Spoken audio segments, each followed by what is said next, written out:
And yeah, there's so many ways we get in the way, but that's part of the play, is discovering the tiny ways we can take a step back and give life back to life. Give yourself back to yourself, which is another way of saying honor what is authentic. Stop hiding.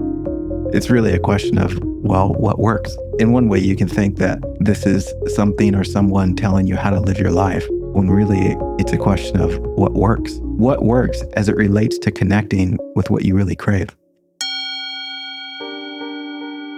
You know what's amazing? Here we are right now in this space, and there is a quality of this space that has been the same as far back as you can remember.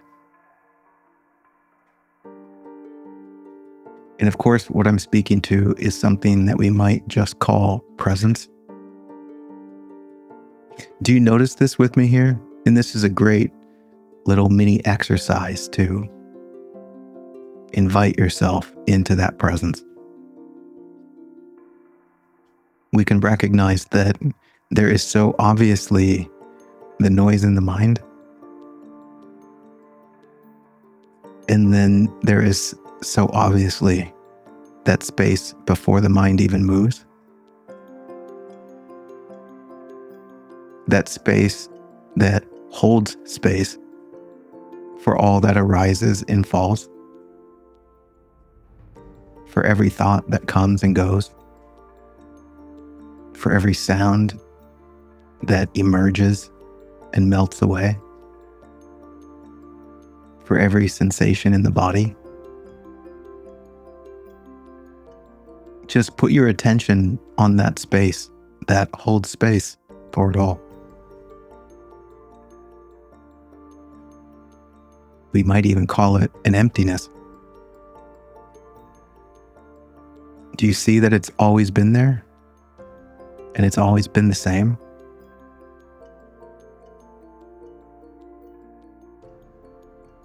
Do you see that it's untouched by whatever we assume or imagine the commotion might be? It doesn't care what you're watching on TV.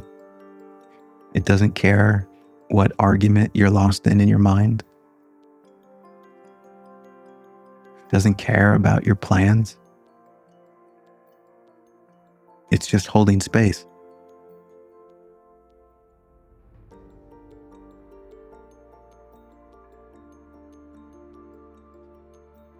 This is simultaneously incredibly deep and so profoundly simple and so immediate.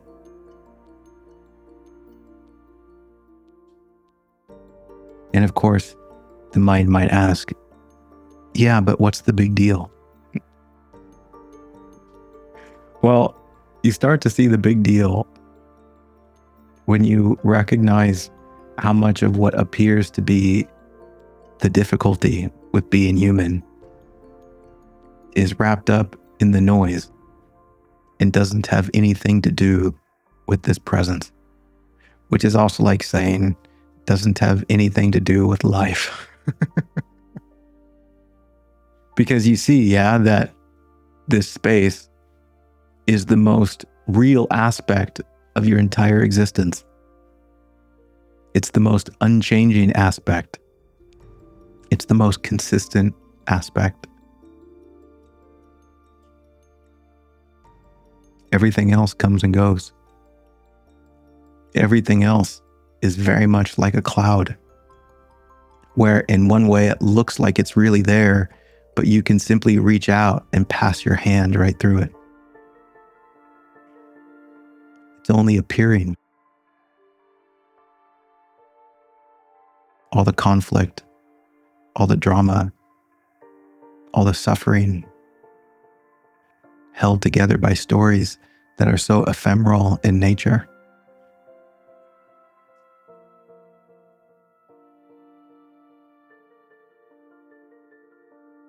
There's such deep impact to this, where we simply look at what's actually true here. And this space is so much more true than anything that passes through my mind.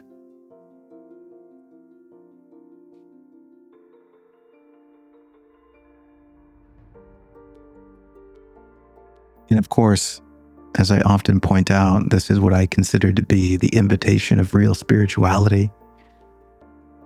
Your capacity to discern the difference,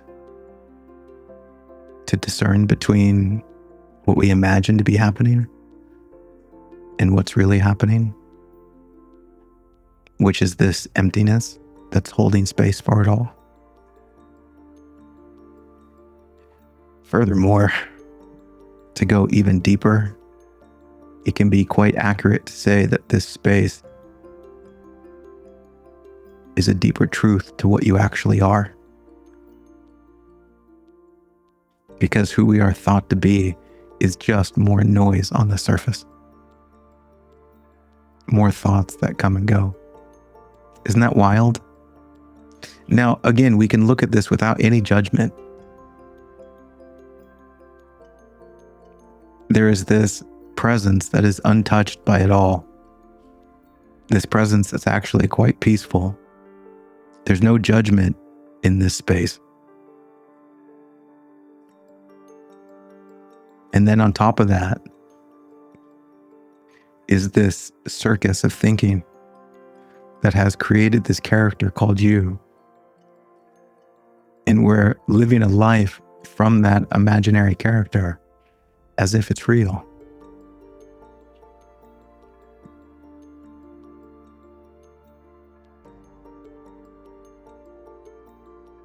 And not to mention, every ounce of our emotional disturbances are wrapped around this character. And of course, yes, I get it. When you're so wrapped up in the character, it doesn't seem like a character. It seems like who you really are. But that is the fascinating thing about imagination. We create worlds that really seem like worlds. We create a self that really seems like a self. And we believe it to be true. And then we give our lives over to this creation, a creation that's not really there. We give our hearts over to this, which is like saying we give it over to a lie.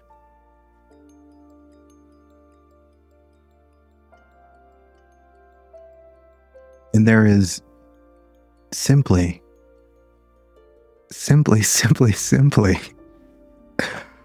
this beautiful invitation to just come home. And of course, the character freaks out about that because it's got so much shit to do. Which is like saying it has so many things to think about. It has so many tasks to prove itself as important, which is trying to prove itself as real. One day I'll find myself, it says. One day I'll truly be validated. And the only thing it runs into is its temporary imagination of being validated. Where in moments, yeah, it looks like you're validated. You told a story that I'm validated. And created a nice picture that validates that idea. And so it looks true. But as you've seen, every time it slowly fades away and you have to do it again and again and again. It's beautifully exhausting. Where are we going? Do you see this imaginary character is on a quest to one day make itself real, which is kind of like saying, one day I'm going to make this life thing about me for reals.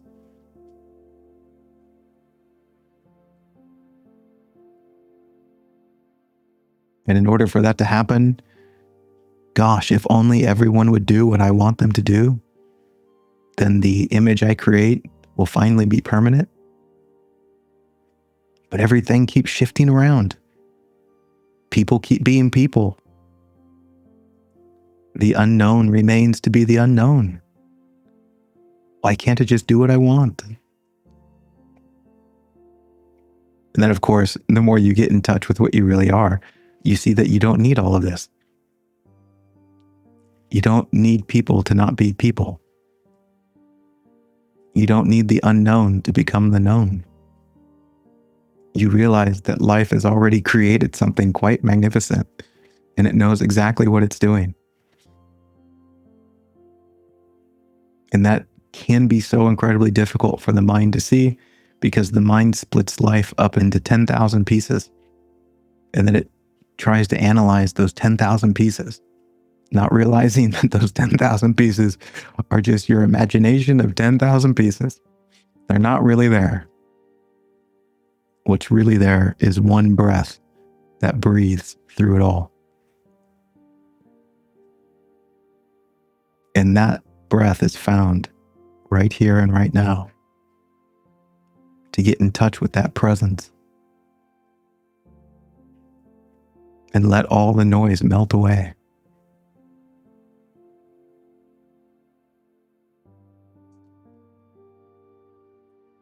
And hopefully, you can sense the humor behind it all.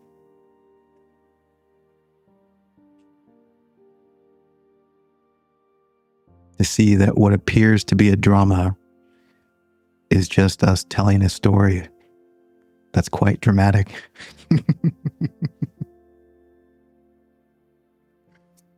And underneath it all is just the love, right? You see that in your everyday experience, whatever the argument might be, the confrontation, the conflict. Underneath it is a voice that says, I love you, but I'm just scared. I'm scared of all my imaginary monsters. I'm scared of these stories that I'm telling. But underneath, I do love you. That's the truth underneath it all. In fact, I would say, and I've said many times, in some way, that's the only thing we ever say to people. It's one of two things. It's either I love you or I love you and I'm scared. And yeah, it doesn't always come out so eloquently, does it? But that's what's being said underneath. And so whenever somebody comes at me in what might be called a violent or aggressive way, what are they really saying? I love you, but I'm scared. Well, that completely changes my interaction with them. And furthermore, if I ever feel that energy rise up inside of me, I can ask, what am I really saying? I'm scared, but I love you. That changes the interaction, doesn't it? So simple.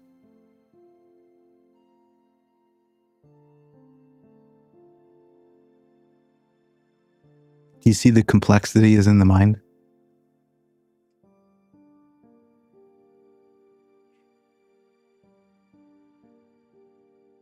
Do you see the complexity is us trying to figure this out in the imagination of 10,000 things that aren't actually happening? And all the while, we're trying to figure it out in a way that also allows us to protect the ego. It's like saying, how can I be honest, but still control how people see me? How can I be honest, but avoid the potential of somebody else having judgment? How can I have control, but also let go of control? How can I forgive, but still resent this person? Super cute. And of course, what we eventually see is you can't have it both ways. You can't step into the real and bring the unreal. You can't embrace the truth of what you are while also holding on to lies about yourself. Which is beautiful, because life is saying, just let it all go.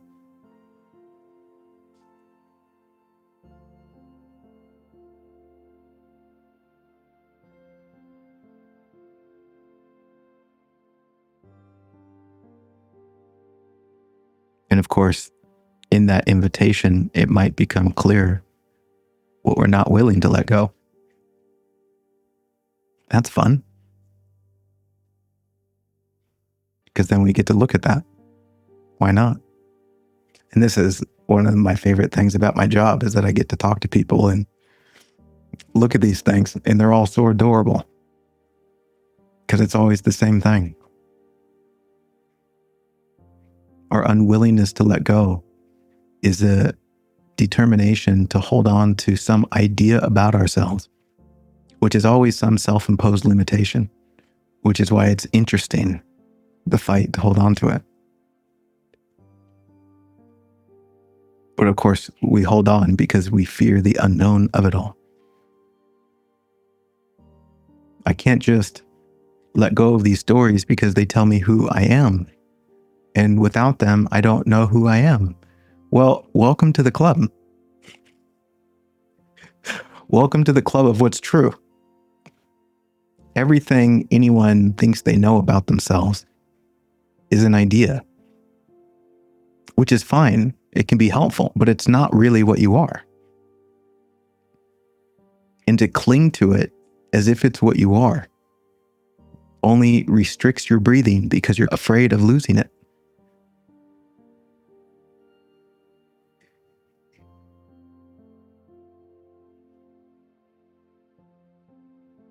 There's such a beautiful doorway of humility here. And of course, that also points towards what we're afraid of. I had this beautiful talk with someone the other day. I don't know if I'm going to get into it, but essentially, they saw their unwillingness to be more honest, more authentic, because they interpreted it as humiliating, which was really an invitation for them to be humble, because they're holding on to this idea of someone that knows everything, that isn't wrong, that is in control. And so to acknowledge the truth, which is the opposite of those things, is quite humiliating to that image. But it's what's true. Which, my goodness, do you not see the beautiful life we're being invited to step into? One of humility, which is simply not taking yourself so seriously. Where it's like you can take a big deep breath and realize, oh, I don't know what I'm doing. Yeah, welcome. Oh, sometimes it looks like I know what I'm doing, but I always find out that I really don't. And how many times have I thought I was right, only to find out I wasn't? And if that's the case, is it wise to ever believe that I'm actually right? Or can I just simply say, it seems this way? From my perspective, where I'm standing, this is what it looks like. Could be totally wrong, but this is what it looks like. What does it look like from where you're standing? That's interesting. Tell me more.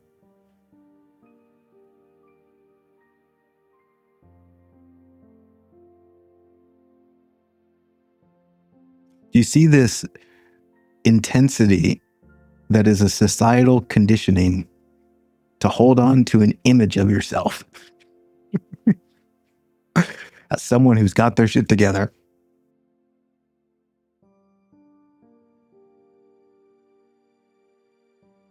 So funny. And look at what we're building on. We're building on an idea of ourselves that is a projection of imagination. There's an idea of yourself. It's up here in the clouds. Is that really you? Is that real? Or is that just an image? Now, let me ask you, do you want the real thing? Or do you want the pretend version? What are you looking for in life? Something real or something fake?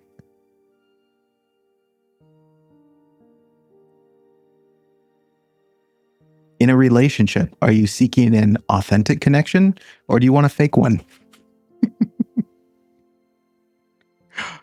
In your search for something meaningful, are you looking for something that feels deeply real and meaningful? or something that's imaginary? What do you want? Do you want the real thing?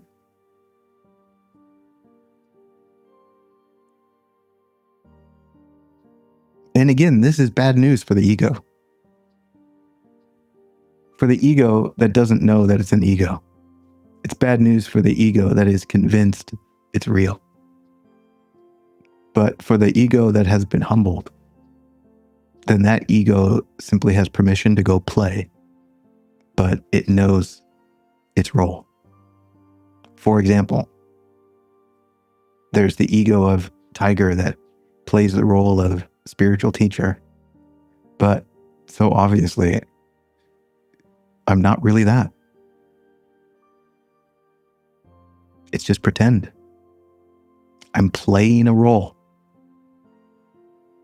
This is the role that is showing itself effortlessly in this experiment called Tiger. And then after I'm done here, I'll turn off the camera and put on a different hat.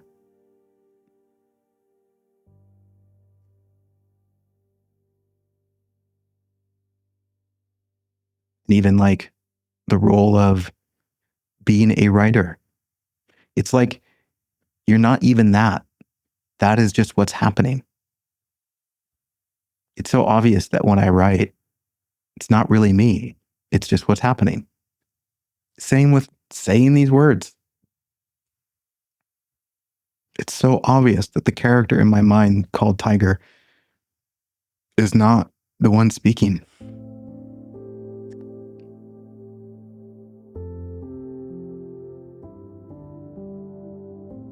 This is so much an exercise of getting out of the way and letting life breathe through you. Do you see, in the same way that your breath is effortless, you don't have to do it. It's the same for everything else about you. It's almost like you're already the perfect puzzle piece that fits exactly where it's at. And it's already engaged in this process that we might call consciousness expanding, which might also be learning and growing. Let it happen. And yeah, there's so many ways we get in the way, but that's part of the play, is discovering the tiny ways we can take a step back, which is always some doorway of humility, by the way, and give life back to life. Give yourself back to yourself, which is another way of saying honor what is authentic. Stop hiding.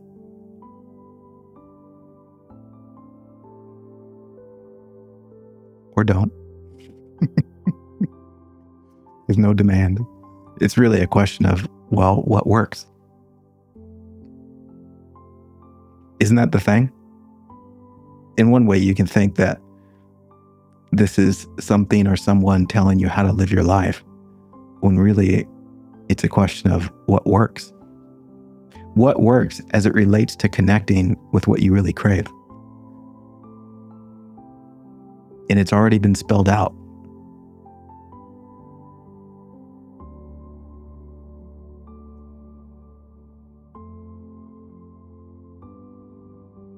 The ancient wisdom has been there since the beginning.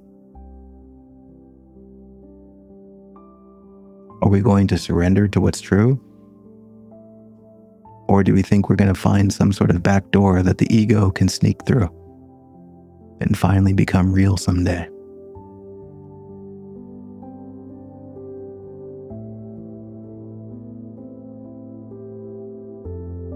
Thanks for hanging out with me.